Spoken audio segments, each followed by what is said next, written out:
Greetings to all of humanity. It's really a joy, it's a pleasure, it's an honor to be out here this morning and bringing this lovely message of self-realization to you.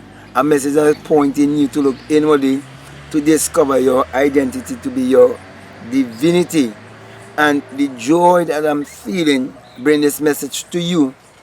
I know that you are feeling joyful also, and you're already happy because of the topic you see, of which I'll be speaking to you about, and it have to do about asking and receiving. You've been instructed in the Bible to ask and it would be given. Therefore, I want to elaborate on that scripture in Matthew 7:7. I want to define it and break it down for you. In other words, I just want to simplify it for you that you would understand. But before I can do that, could you just allow me to teach you or tell you the basis of my teachings? The basis of my teaching is that the Bible addresses the human mind and must be interpreted psychologically. That the Bible is not literal, neither is the Bible secular history. Also, the Bible is written symbolically, and it has no reference to anyone that existed thousands of years ago or to any actual event that takes place upon earth thousands of years ago. From Genesis 1 to Revelation 22, it's all a great psychological drama. It all have to do with the human psyche. If you agree with me, it has to first be mental. It has to first be a thought. If you disagree with me, it still has to first be mental. It still has to first be a thought. If you disagree with me also, would you like to tell me of one thing that was done in the Bible, whether good or evil, that wasn't first a thought, that wasn't first mental, that wasn't first psychological? And then when you do that, it still has to first be a thought, it still has to be first mental, it still has to be first psychological. So, my brother, my sisters, when you understand the psychological interpretation of the Bible, you would realize that the Bible is pointing you to look inwardly to discover that you can create your reality consciously, because it is your thoughts that is creating your reality. Now, when you understand that it is your thoughts that is creating your reality, then you will realize that the Creator is in you. Because I'm getting to the place of teaching you how to ask, right? And then when you realize that the Creator is in you, you will realize what St. John 1 and verse 3 is basically saying to you. And let me quote from verse 1 where it says, "In the beginning was the Word, and the Word was with God, and the Word was God." And then it says, all things were made by Him, and without Him was not anything made that was made. No, that Him is not a man 2,000 years ago. That Him is a personification of your own human imagination, which is the Creator in man, teaching you that everything that was made was first imagined. It was first a thought, and everything else that ever going to be made must first be a thought. It must first be imagined. Therefore, a word is a thought expressed. Therefore, it is showing you before anything can begin, it has to first be a thought. It has to first be invisible. So everything comes from the invisible to the visible. That's the reason why you are told that faith is the substance of things hoped for and the evidence of things not seen. So everything that you've seen, there's a time when it was not. So it comes from the unseen world to the seen world. Just like my word is an expression of a thought, and every action is an expression of a thought because it stems from a thought, so to every creation, every manifestation. So now I've laid the foundation. I'm going to teach you how you should ask. Now, if you should ask, it means you should not ask audibly. Because if you ask audibly, it means that you're calling on a God outside of yourself. And the reason why I say that, because we all were made to believe in a God outside of ourselves. We all were taught to believe in a God outside of ourselves. So let me just take you back just a little to when we were small and we were growing up. Having born from our parents and being born in amnesia, which is a state of forgetfulness. We were born in a state of not knowing who we are, and the Bible refers to that as being born in sin and shaped in iniquity, because we do not know who we are and we want to discover who we are. That's what it's really teaching you, okay? Because the Garden of Eden is basically the mind, okay? And Adam and Eve is talking about atom and an election, but I don't want to go into that at this moment. So when we're going to school, having born in amnesia from a very, very young age, I'm speaking about that because I born and grew up in the Caribbean, and that is the system of the Caribbean. It is even up to this moment as I speak to you. We've been taught from a very young age to believe in Jesus. And when I come to self-realization, I realize that Jesus as a literal man 2,000 years ago never exists. So they were teaching me to believe in a power outside of myself, and me going against my creative self. Me going against my mental faculties, like my intuition, my reasoning, my memory, my will, my perception, my imagination. I was going against all of that because I was in an educational institution where they was teaching me both religion and to depend also on education to give me an employee mentality. So because of that, I never understand what it means to ask when it says in the Bible to ask and it is given. Now, let me go right into that now and show you how you're supposed to ask. Now, let us go to Psalms chapter 4 and verses 4. It says, this is what it gives, this is the instruction it gives you. It says you must commune. Commune with your own heart upon your bed and be still. To go into the stillness. And when you go into the stillness, you're going into what? That place of silence. Teaching you that true prayer is desire and meditation. So when you have a desire, a burning desire, right? It is said that before you ask, He knows what is your desire. It is teaching you that there's a thought before the manifestation. That's what it is teaching you. So my brothers and my sisters, you ask in silence by taking a desire into meditation and wait for the manifestation. But you have to understand that there is a gestation period in the book of Habakkuk chapter 2, it teaches you that there's a gestation period and you must wait. And it also teaches you what you must do. And also in Job 33 also it tells you about how you must ask and what would take place when you ask. And it's always pointing you within and showing you that is not an audible thing where you speak and ask some God in the sky and some God outside of yourself and some power outside of yourself. So to cut a long story short, my brother and my sisters, and I would have done a video before called the right way to pray and the wrong way to pray. Okay? And when I say that, one would be able to give you results and one would not be able to give you the results that you so desire.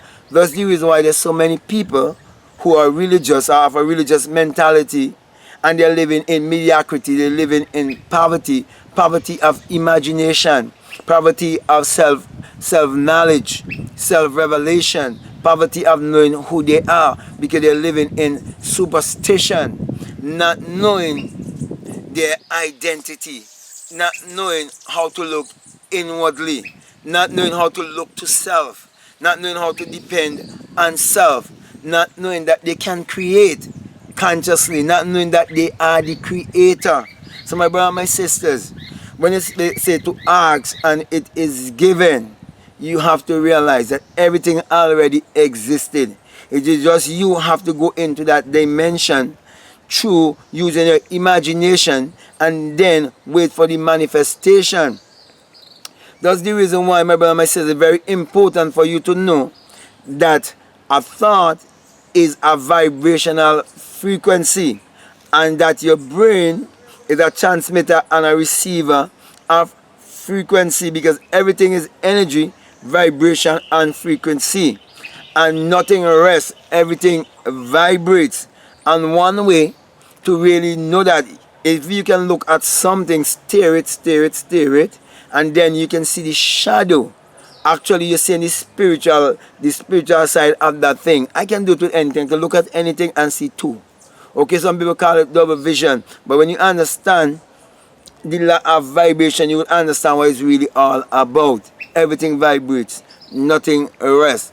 So the asking is you going into yourself. Sometimes, for example, I sit like this and I close my eyes, which is the shutting of the door according to Matthew 6.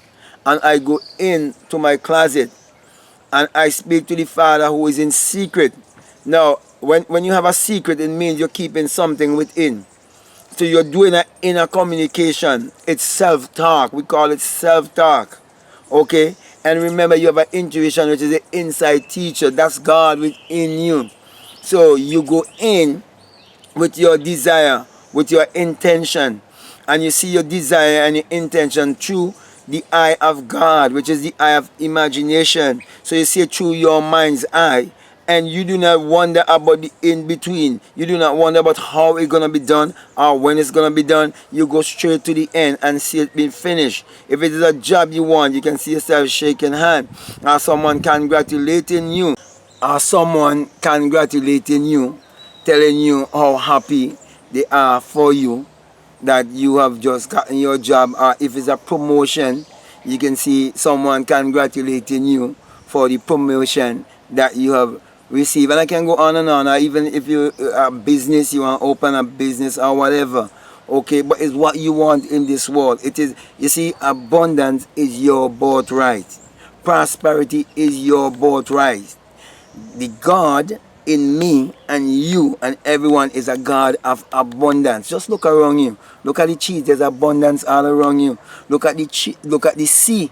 And all the fishes, there's abundance all around you. You know, my brother and my sister, one have to be very delusional to believe in lack and believe in recession and believe in all of these kind of events that are happening in around the world that people are feeding on the news, and preachers are bringing bad news to them when they're supposed to be listening to the good news, which is the gospel, which means good spell, because every word from our mouth is a spell. So that's why I'm bringing to you the good spell, teaching you that how you can uplift yourself, how you can better yourself. And I'm showing you all of these things because I realize my purpose in this life is to bring value to humanity, tell you how important you are, and to bring you into a place of love, not a place of fear. Religion brings you under fear. Religion makes you believe that there's a destructive God who is angry with you and want to judge you for something you have done, instead of teaching you that it is your thought that is creating your reality, and that you have to become more responsible for your thoughts, and you have to be the policeman of your thoughts and go through each day living your life more consciously, more aware, and going to bed more consciously and awaking more consciously. So my brother, my sisters, you are told to ask and it is given, but many have asked amiss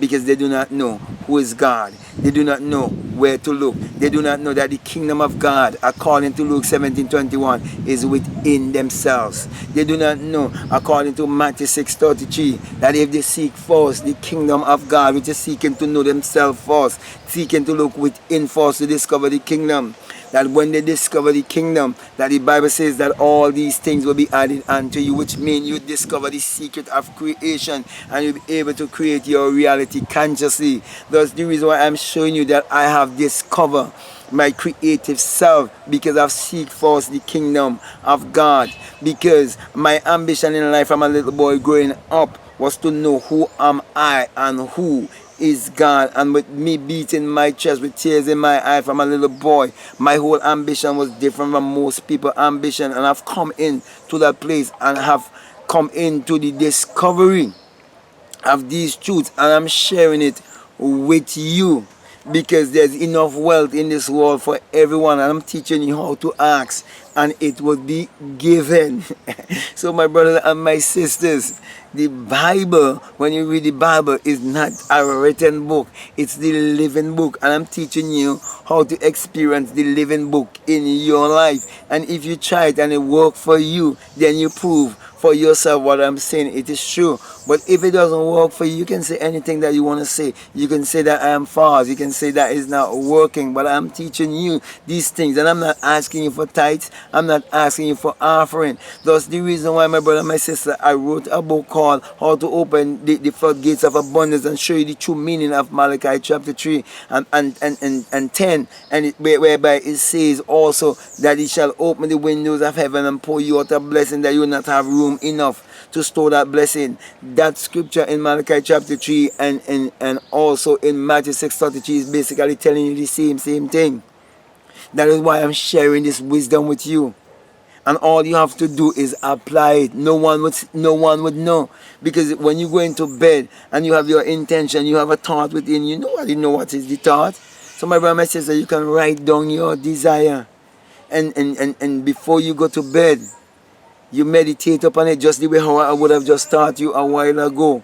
You can do it over and over, and then you go to bed and fall asleep in the assumption.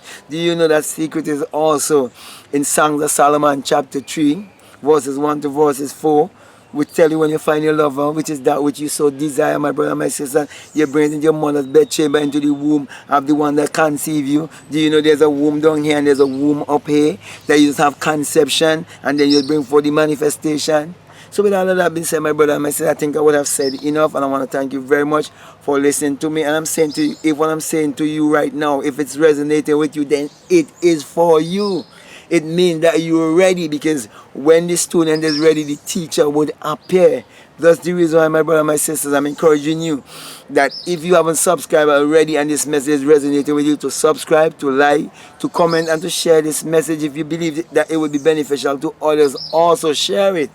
Also, I just want to let you know that this message I bring to you, I always remind that it is the singular eye message of self-realization, of which Matthew 6:22 teaches us that if your eye be single, your whole body will be full of light. And my brothers and my sisters, hadn't it been that I would have awakened within myself like a fiery being, heard the unearthly wind, and ascended, and burst my crown chakra, came out of my skull, and became invisible, and been sent to teach you the message of the invisible, I wouldn't have been here showing you that what would have taken place in my life is the fulfillment of St. John chapter 3.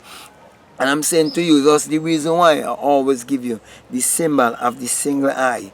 By putting my hand above my crown chakra and letting you know from your shoulder to above you, it's a pyramid. From your shoulder to your waistline, it's a pyramid. And from your waistline to the sole of your feet is a pyramid. And you are the tree of life. And I'm teaching you how to eat from the tree of life and live forever, because you're an eternal being, you're a spirit having a human experience. That's the reason why I always say to you that you will come to realize when you have this experience that it is the rising of the S-U-N in a S-O-N, and that is the dawning of a new day in your life, and that the sun parallels the human imagination, and the human imagination parallels the sun. For without the sun there is no life and there is no light, and without the human imagination there isn't anything made that was made. And the Bible says in Psalms 84:11 that the Lord thy God is a sun and a shield, and no good thing would he withhold from you. And Malachi 4:2 says that the sun, as in the sun of righteousness, shall arise in you with healing in his wings. And the sun is what powers all of humanity.